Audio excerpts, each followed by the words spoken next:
Hey, gang, there are so many important issues to discuss in today's political, cultural, and economic climate, and I can't discuss them all here. In fact, YouTube and big tech won't let me talk about it all here.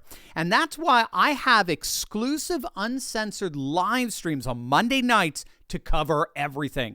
On Monday nights, I share all my thoughts and answer your questions in an in-depth, casual format that prepares you for this upcoming election with the truth. Today, I want to show you a quick clip from a recent stream that I hope will help you think clearly about these important issues, as well as encourage you to join our movement.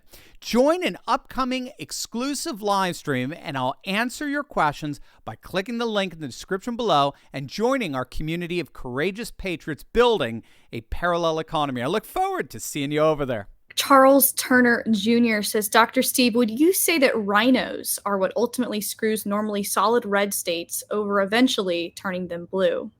Yeah. So, I mean, my theory on RINOs is they're Democrats who can't get elected any other way other than passing themselves off as Republicans. Now, they're generally not insane, but even, you got your, who's the governor of Utah? Is it Spencer Cox, who starts giving his pronouns, and so forth. So, I mean, they're generally not woke nuts, but they're certainly not going to fight against the woke. They're certainly not going to fight on your behalf. Again, this is why we love Trump so much, because he was willing to fight.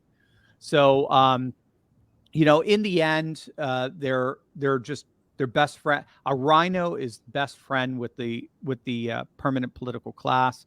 The permanent political class made up of billionaires and bureaucrats. Combined together, they rule. They reconfigure life through technology and management and centralization and standardization. They reconfigure life so as to maximize their own power and affluence. And, the MAGA is the biggest threat to that. So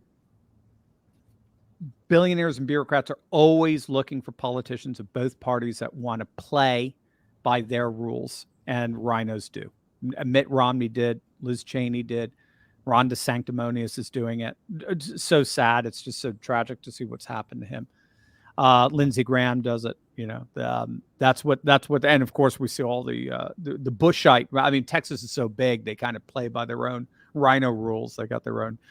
The Bush wing of the RINO faction, national faction. So yeah, I think just instead, I don't know if the state could go blue just because the demographics aren't there, and the sentiments among the voting population just isn't there. Like Tennessee, Mississippi. I mean, they're not going blue. I mean, Hannah's Idaho, they ain't going blue anytime soon. So what you do is you run as a quote conservative, but then you govern as just a milquetoast moderate, where you're clicking glasses with Democrats every bit as much as you're clicking glasses with Republicans. Again, billionaires and bureaucrats don't care what your party is. I like this question from Tim. He says, I was thinking about the story of Samson and starting to draw comparisons to Trump. My concern is that in the end, Trump goes down, taking the broken system down with him. Please discuss. He's done it, gang. I don't know how, but Mike Lindell has done it. He's taken what was already one of the most comfortable pillows on the market, and he made it even better. That's right. MyPillow 2.0 is here. With Mike's new cooling fabric technology combined with his original MyPillow fill, gang, it's truly the most comfortable pillow out there. It's always cool to the touch and provides some of the best neck support I've ever experienced in a pillow, leading to some pretty incredible sleep. For a limited time, Mike is providing over $150 off his new MyPillow if you use code Turley. That's right. MyPillow.com/Turley will get you massive savings on a set of 4 MyPillow 2.0. Mike is he's a true patriot. He's a friend of the show, and he's a bona fide American entrepreneur. It's really a great product, so don't wait. Mike told me these new pillows are selling like hotcakes, and this offer will not last forever. Click on the link in the description below and use code Turley to get your MyPillow 2.0 today. That is a very real possibility, and I think he's gone into this knowing that. In a sense, I think he may not be thinking Samson, but that is a very real possibility. That, remember, so the Samson narrative goes back to the original Genesis prophecy regarding Christ. It's known as the Proto-Evangelium. Goes back to Genesis 3:15, where the promise is that that the seed of the woman, the ultimate redeeming seed of the woman, will come and crush the head of the serpent, but the serpent will bruise his heel in the process. So that's where my students always love this. This is where head crushing motif comes in throughout the Bible. There's a lot. If you notice that, there's lots of head crushing. And what happened with Samson is in the temple is exactly that, where he basically crushes the Philistines' heads. Of course, you've got Goliath; he gets shot in the head. What is it? You got Sisera. Jael puts a tent peg through his head. Yes, the Bible is rated R. It is. It's not VeggieTales G-rated stuff, right? So you have all these head-crushing motifs, and it's all the sign that Satan is being defeated. But oftentimes, and then ultimately, he's defeated through what seems to be the defeat of the one who defeats them. And of course, the cross is the ultimate symbol of that, although the cross is the absolute victory over Satan. But Christ goes down into the curse, goes down into death as part of defeating death. So yes, I mean, that could happen. Of course, that's always part of it. Always part of it.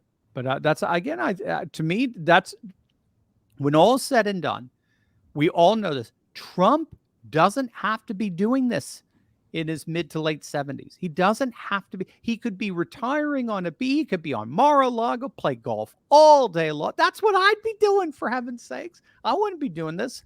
I'm too much of a wimp. So that there is something inside of him. Hannah caught it this week, and there's something inside of him that believes that he was called for a moment like this to fight for what's right and what is good and fight against this. He was part of the billionaire bureaucrat class. He saw it, and he saw how evil and disgusting it was. He saw it. He knew Epstein. He saw it. He didn't play around that way. There's no Trump doesn't. He did. Trump didn't even touch Stormy Daniels. If you know anything about Trump, he's a germphobe. He doesn't go.